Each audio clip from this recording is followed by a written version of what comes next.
कभी सोचा है कि भारत का पहला सुपर एम्पायर, पहली महाशक्ति कैसी रही होगी? आज हम एक जबरदस्त सफर पर निकलने वाले हैं, सीधे मौर्य साम्राज्य के शानदार दौर में। यकीन मानिए, ये एक ऐसी कहानी है जो हैरान कर देगी। नहीं, ये कोई कोरी कल्पना नहीं है, ये एकदम हकीकत है। आज से करीब 2300 साल पहले की एक ऐसा साम्राज्य जिसने इतिहास का रुख ही मोड़कर रख दिया। जी हाँ, ये था मौर्य साम्राज्य। और देखिए, हम किसी छोटे मोटे राजवंश की बात नहीं कर रहे हैं।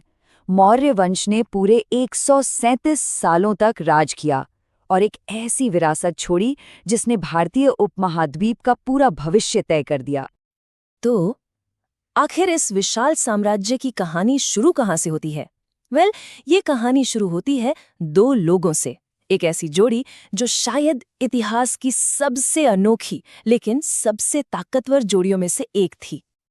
जरा सोचिए, एक तरफ थे चाणक्य, एक ऐसे जबरदस्त रणनीतिकार जिनका दिमाग किसी भी सेना की तलवार से ज्यादा तेज था, और दूसरी तरफ थे चंद्रगुप्त, एक नौजवान निडर योद्धा जिनकी आंखों में एक साम्राज्य बनाने का सपना था। इन दोनों ने मिलकर एक जालिम हुकूमत को सीधी चुनौती दे डाली, और उन्होंने जो कर दिखाया वो किसी चमत्कार से कम नहीं था। 322 ईसा पूर्व में उन्होंने नंद वंश को उखाड़ फेंका, पाटलिपुत्र को अपनी भव्य राजधानी बनाया और यहाँ तक कि सिकंदर की ताकतवर यूनानी फौजों को भी वापस लौटने पर मजबूर कर दिया। इतिहास में पहली बार भारत एक झंडे के नीचे एकजुट हो रहा था। चंद्रगुप्त ने एक बहुत मजबूत नींव रखी, पर कहानी यहाँ खत्म नहीं हुई। उनके बाद आए उनके बेटे बिंदुसार, और जानते हैं उनका निकनेम क्या था? अमित्रघात, यानी दुश्मनों का सर्वनाश करने वाला। उन्होंने अपने पिता की विरासत को और आगे बढ़ाया, दक्षिण भारत तक। और अब हम मौर्य कहानी के सबसे मशहूर अध्याय पर आते हैं, सम्राट अशोक महान का दौर। एक ऐसा सम्राट जो एक बेरहम विजेता से शांति का दूत बन गया। लेकिन ये हुआ कैसे? अपने राज के शुरुआती सालों में अशोक किसी आग की तरह थे। उनकी महत्वाकांक्षा की कोई हद नहीं थी और उनका बस एक ही लक्ष्य था, अपनी सेना के दम पर अपने साम्राज्य को फैलाते जाना, बस फैलाते जाना।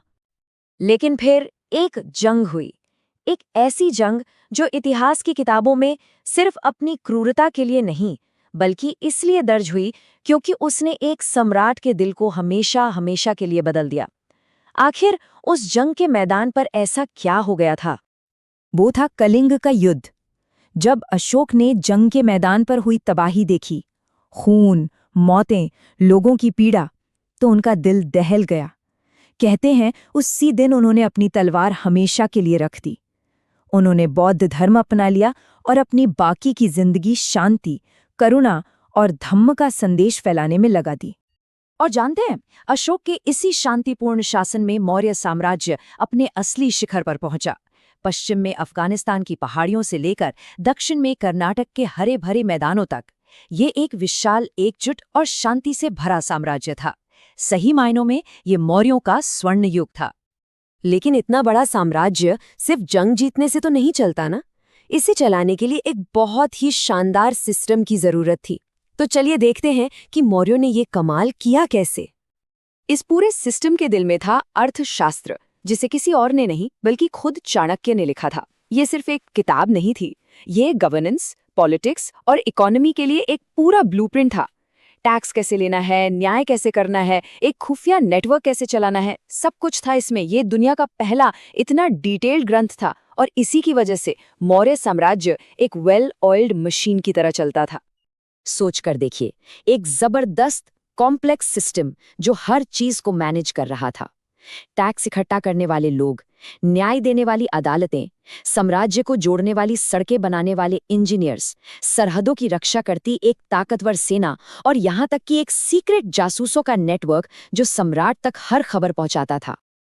पर अशोक का राज सिर्फ कंट्रोल और एफिशिएंसी के बारे में नहीं था, ये लोगों की भलाई के बारे में भी था। उन्होंने पूरे साम्राज्य में अस्पताल बनवाए, यहाँ तक कि जानवरों के लिए भी, सफर करने वालों के लिए आराम घर बनवाए, और ये पक्का किया कि हर किसी के पास पीने के साफ पानी के लिए कुएं हों। ये वाकई में एक वेलफेयर स्टेट था। लेकिन कहते हैं ना, हर चीज जिसका उदय होता है उसका अस्त भी होता है। अब हम इस महादाथा के आखिरी अध्याय की तरफ बढ़ते हैं, मौर्य साम्राज्य का पतन।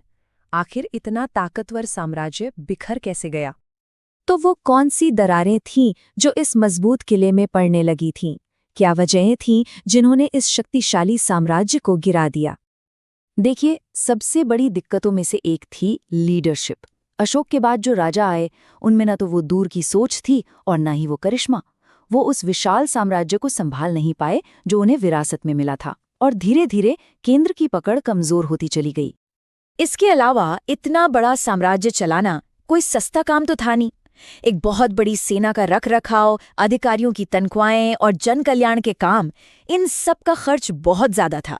धीरे धीरे लेकिन लगातार साम्राज्य का खजाना खाली होने लगा। और जैसे ही सेंटर में पकड़ ढीली हुई, साम्राज्य के दूर दराज के इलाकों में बगावतें शुरू हो गईं। स्थानीय गवर्नरों और राजकुमारों को अपनी आज़ादी का ऐलान करने का मौका मिल गया। एक एक करके प्रांत अलग होने लगे, ठीक वैसे ही जैसे किसी ढहती हुई दीवार से ईंटें गिरती हैं। और फिर 1850 ईसा पूर्व में आखिरी चोट लगी। आखिरी मौर्य सम्राट बृहद्रथ की उसी के सेनापति ने धोखे से हत्या कर दी, और बस इसी के साथ भारत के पहले महान साम्राज्य का पर्दा गिर गया। भले ही मौर्य साम्राज्य खत्म हो गया, लेकिन उसकी विरासत हमेशा के लिए अमर हो गई।